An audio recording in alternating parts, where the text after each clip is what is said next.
Året är 1913 och Nils stiger av ångbåten SS Västkusten. Den är 30 meter lång och har upplevt många stormar. Hemma i Vasa väntar hustrun och de 5 barnen på Nils.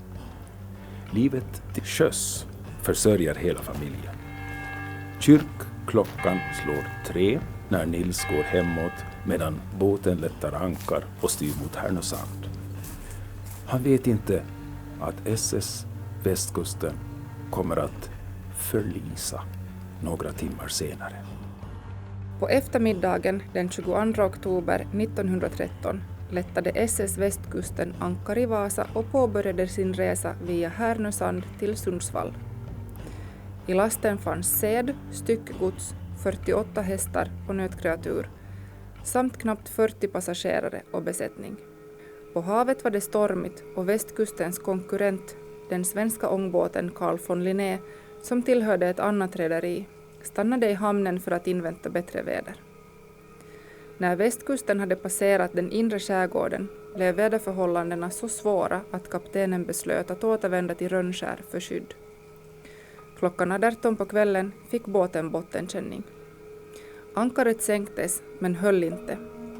Efter bottenkänningen hade det gått hål på skrovet och maskinrummet fylldes med vatten. En stor våg sköljde över däck och genom lastrummets öppna luckor rann det in mera vatten i fartyget.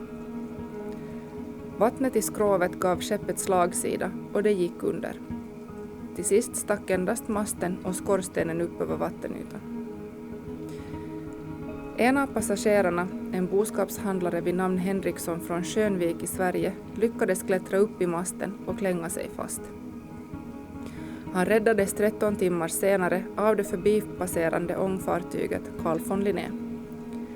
Henriksson var den enda som överlevde katastrofen.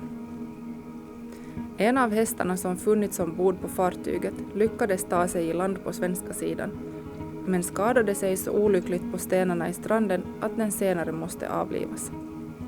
Den här berättelsen om SS Västkustens öde är ovanligt väldokumenterad. De flesta fartyg som gick under försvann utan ett spår och utan att besättningens familjer fick veta vad som har hänt. En regnig septemberkväll 1859. Det börjar bli mörkt.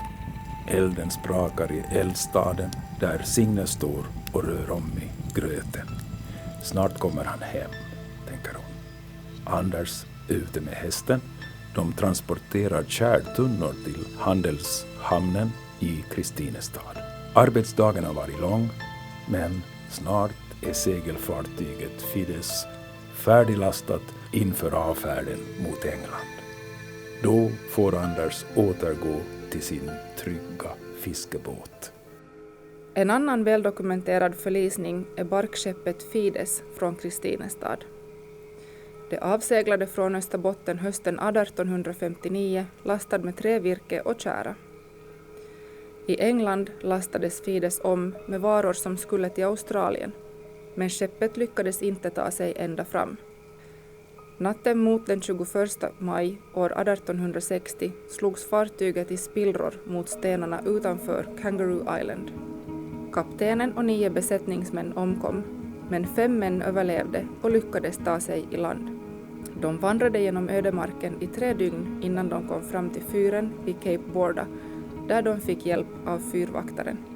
Beskedet om Fides öde nådde Kristinestad några veckor senare.